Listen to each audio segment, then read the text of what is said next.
नमस्कार, मैं सुबोध मंडल आज आप लोगों के सामने हिंदी के महान उपन्यासकार और कथा सम्राट प्रेमचंद की कुछ रचनाओं से संबंधित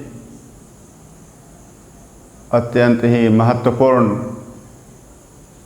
और वस्तुनिष्ठ प्रश्नों पर चर्चा करने के लिए उपस्थित हुआ हूँ। आप लोग कॉपी और कलम लेकर नहीं बैठे हैं तो कॉपी और कलम ले लीजिए। इससे एक लाभ यह होगा कि आपको बार बार यह लाइव क्लासेस नहीं देखना पड़ेगा, आपके डाटा की बचत होगी। और दूसरा बड़ा लाभ यह होगा कि आँखों को भी बहुत कम नुकसान होगा। कॉपी में लिखा हुआ रहेगा तो आप जब कभी भी देख सकते हैं उस लिखे हुए को और फिर अपने अध्ययन को सुगम बना सकते हैं। प्रेमचंद का मूल नाम, प्रमाण पत्र का नाम धनपत राय श्रीवास्तव था और चाचा जी का प्यार का दिया हुआ नाम नवाब राय था।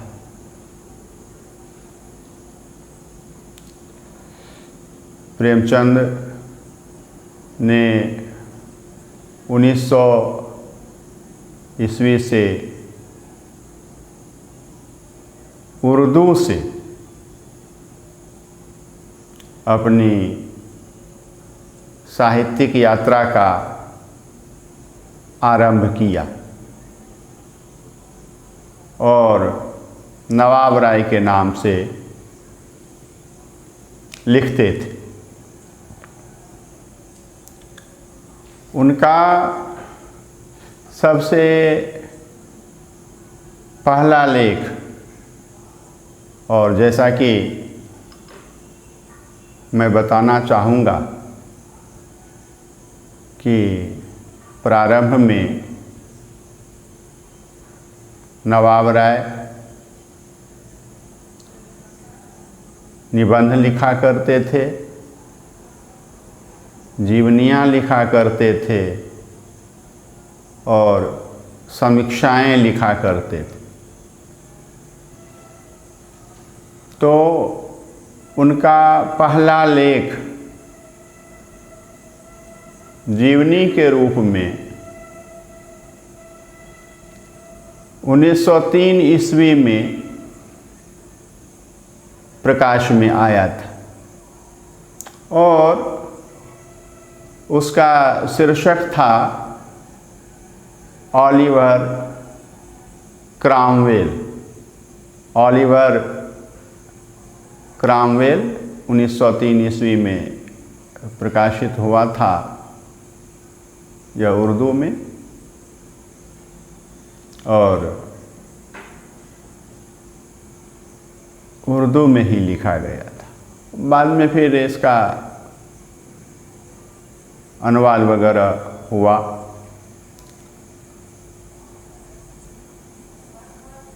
उनकी पहली उर्दू कहानी जो थी, नवाब राय की पहली उर्दू कहानी जो थी वह थी इश्क ए दुनिया ओ हुब्बे वतन। इश्क ए दुनिया ओ हुब्बे वतन, जिसका हिंदी रूपांतरण होगा सांसारिक प्रेम और देश प्रेम। यह नवाब राय की पहली कहानी है जो उर्दू में लिखी गई थी और ज़माना पत्रिका, जो उर्दू की मासिक पत्रिका थी और कानपुर से निकला करती थी, और इसके संपादक मुंशी दया नारायण निगम हुआ करते थे। अप्रैल 1908 ईस्वी में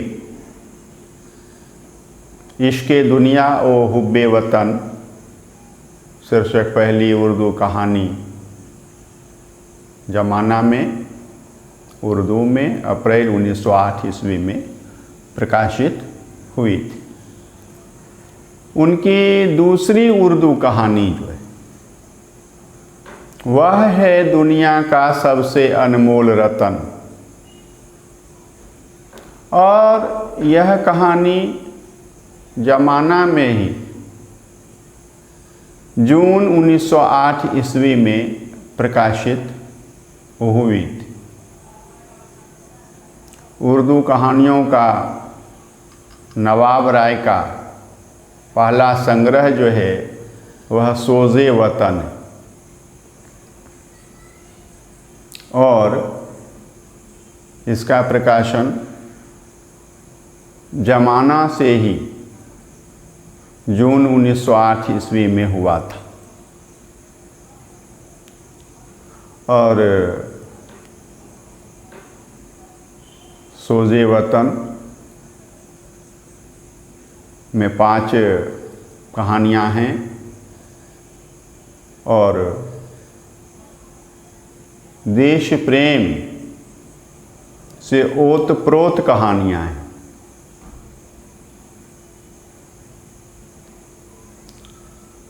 यह सोज़े वतन जो है ब्रिटिश सरकार द्वारा जब्त कर लिया गया था, और यह जो है 1910 की जनवरी में जब्त किया गया था।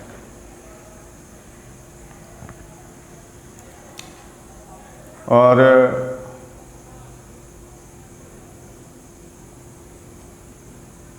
हमीरपुर के कलेक्टर ने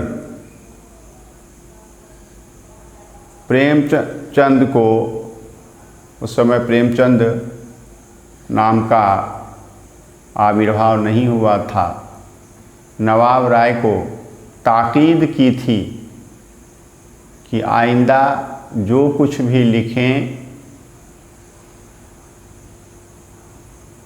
सरकार बहादुर को, उसके आला अफसर को दिखा लिया करें, और वहाँ से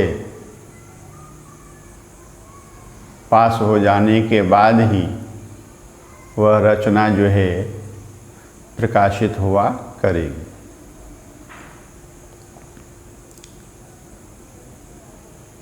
5-6 महीने प्रेमचंद या नवाब राय बड़ी उलझन में रहे और सोचते रहे कि अगर महीने में भी एक रचना लिखूं और दिखाऊं तो समझा जाएगा कि मैं अपनी ड्यूटी कम करता हूं और रचनाओं में ध्यान अधिक लगाता हूं, और यह तो लिखना जो है मेरा रोज़ रोज़ का काम है, तो कैसे रास्ता निकल सकता है। मुंशी दया नारायण निगम से बात हुई और उन्होंने नाम सुझाया प्रेमचंद।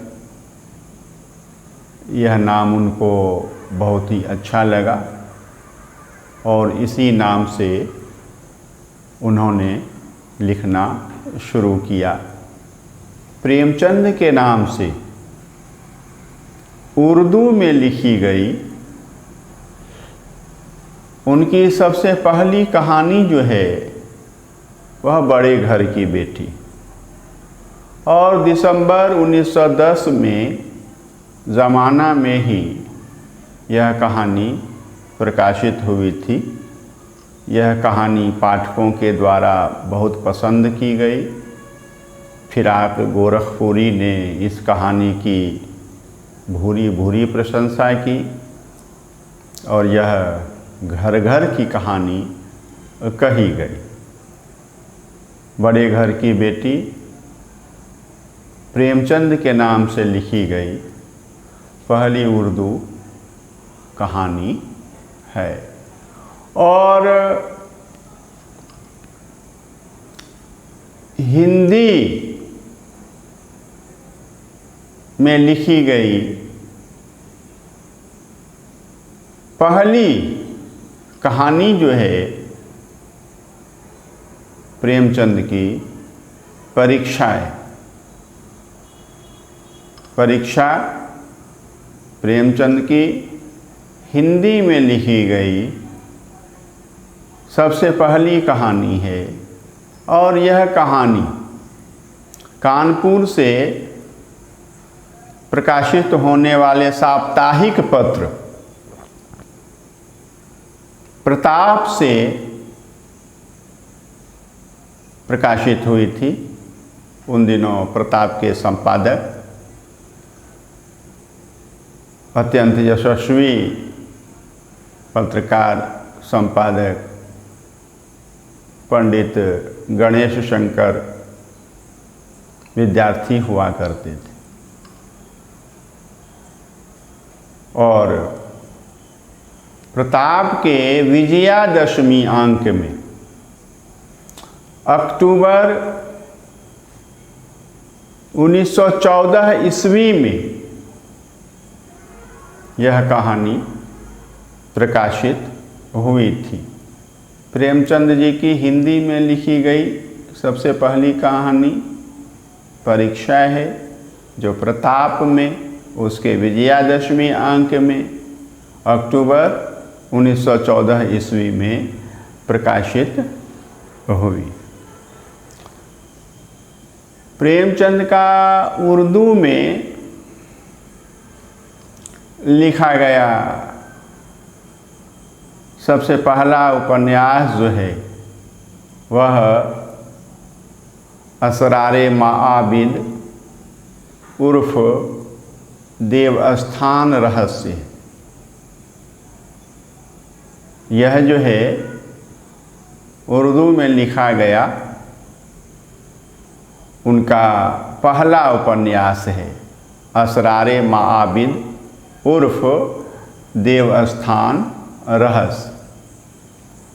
यह उपन्यास जो है धारावाहिक के रूप में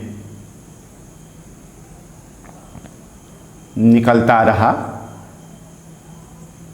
आरंभ जो है 8 अक्टूबर 1903 ईस्वी से हुआ और इसका समापन जो है 1 फरवरी 1905 को जाकर हुआ। आवाज़े खल्क, खल्क संसार को कहते हैं। आवाज़ ए खल्क अर्थात संसार की आवाज़। यह साप्ताहिक उर्दू पत्र हुआ करता था जो बनारस से निकला करता था। उसी में असरारे माआबिद उर्फ देवस्थान रहस्य का धारावाहिक के रूप में प्रकाशन होता रहा। इस संबंध में मैं 2 बातें कहना चाहूँगा।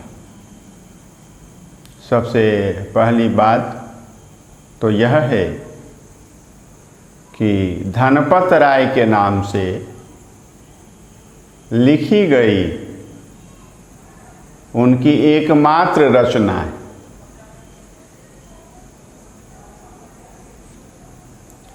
धनपत राय के नाम से दूसरी कोई रचना उपलब्ध नहीं होती है, नहीं मिलती। और एक यही उपन्यास है उर्दू का असरारे माआबिद उर्फ देवस्थान रहस्य, जिसको उन्होंने धनपत राय के नाम से लिखा है। माधुरी का संपादन किया करते थे प्रेमचंद, और उसमें भी संपादक के रूप में उनका नाम धनपत राय ही छपा करता था। तो इन दोनों महत्वपूर्ण बातों को ध्यान में रखना है।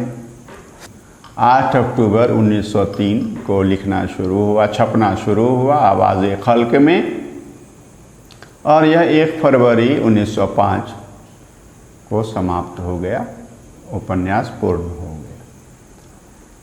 8 अक्टूबर 1903 के ठीक 33 साल बाद 8 अक्टूबर 1936 में मंगलसूत्र लिखते हुए, और मंगलसूत्र के 4 ही परिच्छेद उन्होंने लिखे थे। अत्यंत गंभीर बीमारी के कारण उन्हें संसार को अलविदा कहना पड़ा। तो उनकी कलम जो है असरारे माआबिद उर्फ देवस्थान रहस्य के लिखने से 8 अक्टूबर 1903 से चलती है, और 8 अक्टूबर 1936 33 साल बाद मंगलसूत्र पर जाकर रुकती है। उनका उपन्यास लेखन का सफ़र जो है 33 वर्षों का रहा है। और हिंदी में लिखा गया से ज़्यादा बेहतर कहना होगा, हिंदी में प्रकाशित प्रेमचंद का पहला उपन्यास जो है वह सेवा सदन। सेवा सदन बाज़ारे हुस्न के नाम से लिखा पहले गया था उर्दू में, किंतु प्रकाशित हुआ हिंदी में। सेवा सदन का प्रकाशन, इसको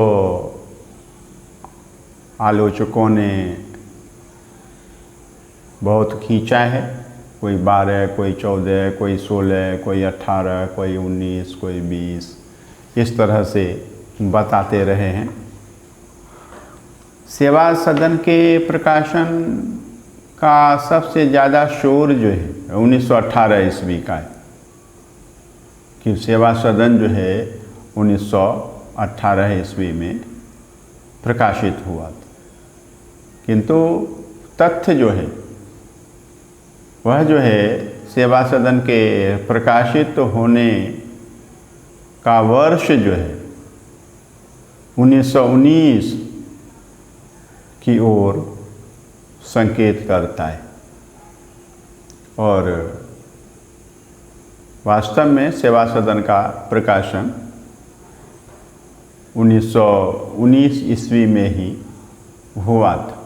यूँ यह लिखा गया था जनवरी 1917 से लेकर के जनवरी 1918 तक के बीच लिखा पहले गया था बाज़ारे हुस्न के नाम से।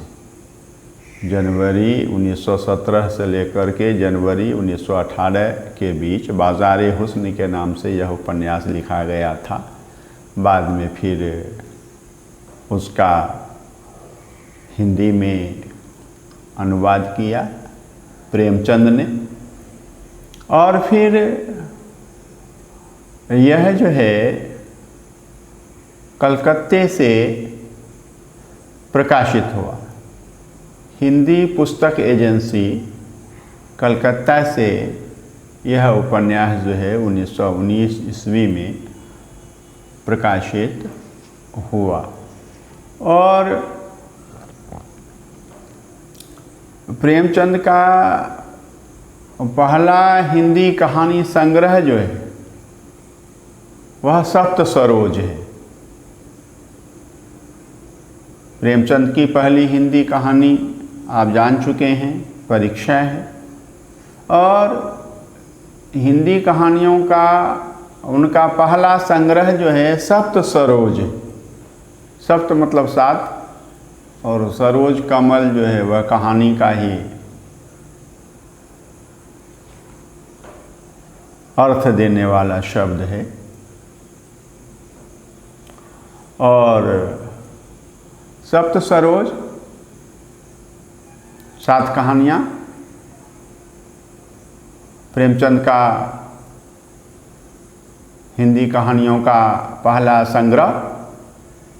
और यह जून 1917 ईस्वी में प्रकाशित हुआ था। और यह संग्रह भी हिंदी पुस्तक एजेंसी कलकत्ते से ही प्रकाशित हुआ था। और इसकी भूमिका जो है पंडित मन्नन द्विवेदी गजपुरी ने लिखी थी। पंडित मन्नन द्विवेदी गजपुरी ने सप्त सरोज की भूमिका लिखी थी। और प्रेमचंद का पहला उपन्यास जिसकी पांडुलिपि हिंदी में लिखी गई थी। इसके पहले तक जितने भी उपन्यास प्रेमचंद के प्रकाशित हुए उसकी पांडुलिपि, उसकी मैन्युस्क्रिप्ट पहले उन्होंने उर्दू में लिखी थी और फिर उनका हिंदीकरण किया था। अब चाहे वह पहले हिंदी में प्रकाशित हो गया हो उपन्यास या पहले उर्दू में प्रकाशित हो गया, लेकिन पांडुलिपि जो है उर्दू में ही लिखी गई थी।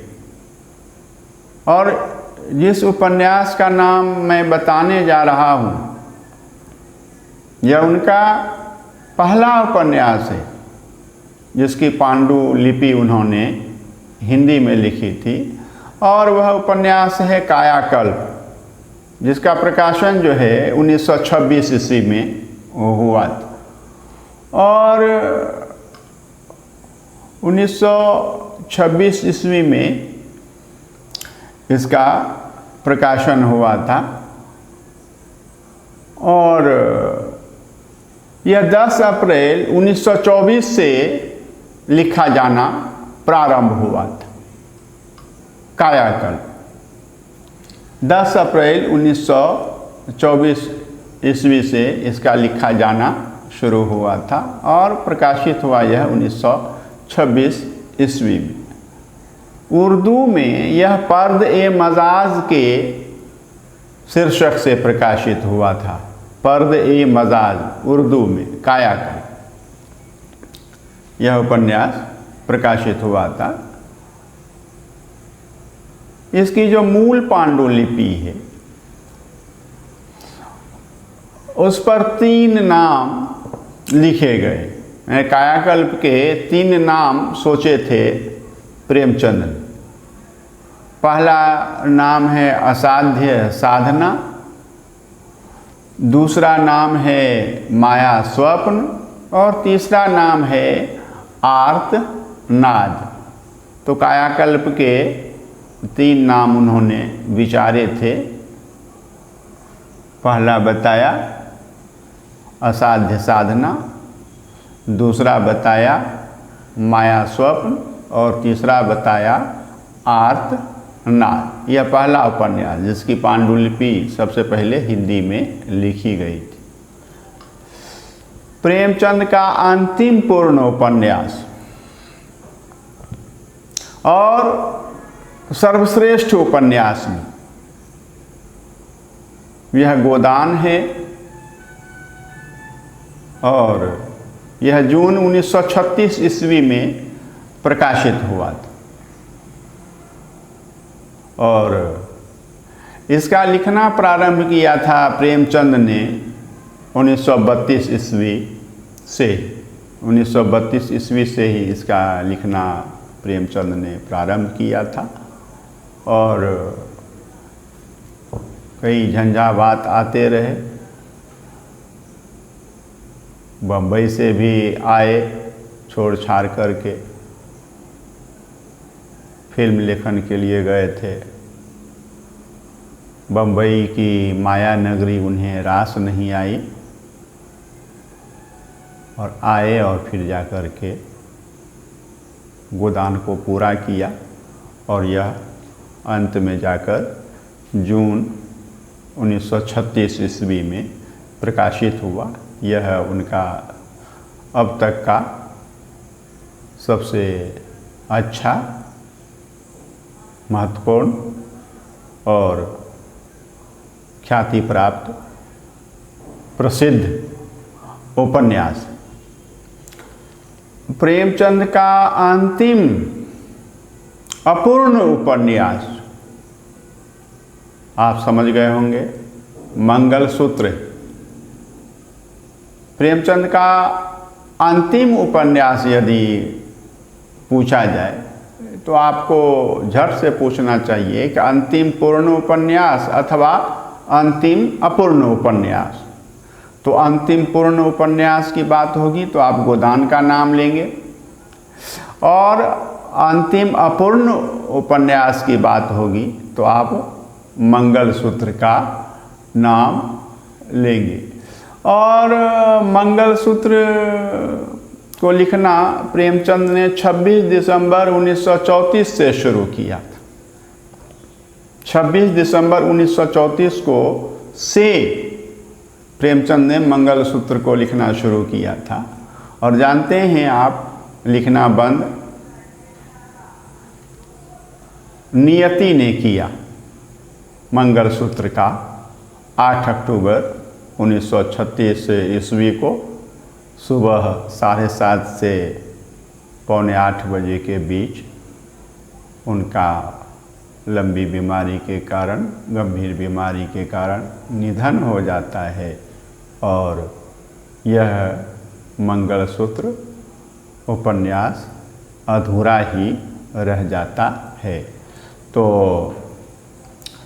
प्रेमचंद की अंतिम उर्दू कहानी, आप अंतिम कहानी भी कह सकते हैं, यह क्रिकेट मैच। और इसका प्रकाशन जो है जमाना में जुलाई 1937 ईस्वी में हुआ था। क्रिकेट मैच अंतिम कहानी, अंतिम उर्दू कहानी प्रेमचंद की जमाना में प्रकाशित हुई थी जुलाई 1937 ईस्वी में प्रेमचंद के निधन के पश्चात। हिंदी में लिखी गई प्रेमचंद की अंतिम कहानी, उर्दू में लिखी गई अंतिम कहानी क्रिकेट मैच और जुलाई 1937 में जमाना में प्रकाशित हुई थी। और हिंदी में लिखी गई प्रेमचंद जी की अंतिम कहानी वह जो है काश्मीरी सेब। काश्मीरी सेब हिंदी में लिखी गई प्रेमचंद की अंतिम कहानी है जो अक्टूबर 1936 ईस्वी में प्रकाशित हुई थी। बहुत ही छोटी कहानी है, 2 पृष्ठों की यह कहानी है और कहानी के नाम पर जो है शुद्ध उपदेश है। यह है ये बताया मैंने। आप इन तथ्यों को ध्यान से देखेंगे, समझेंगे और अपनी पढ़ाई करते हुए अपने लक्ष्य की ओर अग्रसर होंगे। बहुत बहुत धन्यवाद।